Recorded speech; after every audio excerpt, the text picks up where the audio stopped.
आदमी ने एक गोली चलाकर लड़की के घर की शराब की बोतल तोड़ दी, लेकिन लड़की जरा भी नाराज नहीं हुई। उल्टा उसने एक और बोतल निकाली, उसे अपने सिर पर रखकर बोली, चलो अब जरा ये निशाना भी आजमा लो। दोनों हंसी मजाक में अपने खतरनाक खेल में डूबे थे कि अचानक नीचे घाटी से डरावनी आवाजें गूंजने लगीं।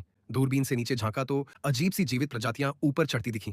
आदमी तुरंत समझ गया कि हालात बिगड़ गए हैं। उसने बिना समय गंवाए गोलियां बरसाईं, लेकिन वे जीव संख्या में बहुत ज्यादा थे। घाटी के दूसरी तरफ मौजूद महिला ने भी मशीन गन उठा ली और फायरिंग में उसका साथ देने लगी। दोनों सिर्फ आदमी वाली दिशा के ग्वायवू को खत्म करने में जुटे थे, पर उन्हें अंदाजा नहीं था कि लड़की की तरफ भी कई ग्वायवू पहुंच चुके हैं। एक तो सीधे उसके पैरों तक आ गया था। हालांकि उसने उसे मार गिराया, लेकिन नीचे अभी भी बड़ी तादाद में मॉन्स्टर ऊपर चढ़ रहे थे। आदमी ने तुरंत उसकी तरफ गोलियां चलानी शुरू की और कई मॉन्स्टर गिरा भी दिए, लेकिन एक गिरे हुए मॉन्स्टर का हाथ बम के टुकड़े से छू गया। धमाका हुआ और उसके पतले नुकीले छर्रे लड़की को घायल कर गए। हालात नाजुक देखकर आदमी ने भी मशीन गन उठाई और पागलों की तरह गोलियां चलाने लगा। किस्मत से ग्वायवू ऊपर चढ़ते हुए लेजर जाल से टकरा गए और घाटी के दोनों ओर लगी ऑटोमेटिक मशीन गनें सक्रिय हो गईं। यूं दोनों ने मिलकर सभी कॉन्गबू जीवों का सफाया कर दिया। वे दोनों दुनिया के बेहतरीन एजेंट थे, लेकिन फंसे हुए थे इस घाटी में कैद, बाहरी दुनिया से कटे हुए, क्योंकि उनका मिशन था इस घाटी के नीचे छिपे ग्वायवू को कभी भी ऊपर आने से रोकना। हर बार जब जाल या बम खत्म हो जाते तो उन्हें रस्सियों के सहारे नीचे उतरकर नया जाल लगाना पड़ता। यहाँ मोबाइल सिग्नल तक नहीं था, लेकिन दोनों ने चतुराई से लिखने वाली छोटी तख्ती और दूरबीन का उपयोग के लगभग 2000 मीटर की दूरी से एक दूसरे से बात करना शुरू कर दिया।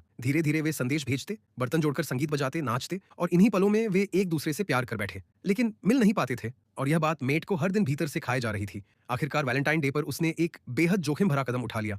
उसने पुराना रॉकेट लॉन्चर निकाला, उसका बारूद निकाल दिया और उसकी जगह लोहे का एक हुक जोड़कर अंदर फिट कर दिया। कोण और दूरी का पूरा हिसाब लगाकर उसने फायर किया और रॉकेट जाकर सामने वाले पहाड़ के पेड़ में फंस गया। एमिली तुरंत आग बुझाने पहुंची और दोनों ने रस्सी को कसकर एक अस्थायी जिप लाइन बना ली। मैट ने खुद को रस्सी से बांधा और बिना ज्यादा सोचे हवाओं में छलांग लगा दी, मगर उसे अंदाजा नहीं था कि गति इतनी कम होगी कि वह बीच में ही रुक जाएगा। उसने हाथों के जोर से खुद को खींचकर दूसरी ओर पहुंचना ही था कि पहुंच गया। एक साल की दूर दूर वाली मोहब्बत आखिरकार हकीकत बन गई। इतनी खूबसूरत लड़की को सामने देखकर मेट सच में किसी बड़े बच्चे जैसा खुश हो गया। दोनों ने शानदार रात बिताई और तय किया कि हर हफ्ते 2 दिन जरूर मिलेंगे, लेकिन वापसी पर हादसा हो गया। मेट अभी रस्सी के बीच में ही था कि अचानक दूसरी तरफ एक ग्वायवू ने गलती से बम के टुकड़े को छू दिया। धमाका हुआ और रस्सी बीच से टूट गई। मेट तेजी से नीचे गिरने लगा, लेकिन आखिरी पल में पैराजूट खोलकर जान बचा ली। एमिली ने एक सेकंड भी बर्बाद नहीं की, हथियार उठाया और घने कोहरे में उसके पीछे कूद गई। पैराजूट खुल तो गया, लेकिन पेड़ों की शाखाओं में उलझकर वह लगभग डूब ही गई। होश में रहते हुए उसने चाकू से बैग की पट्टियां काटी और तेज बहाव के साथ फिसलते हुए एक बड़े पेड़ का सहारा लेकर अपनी जान बचाई।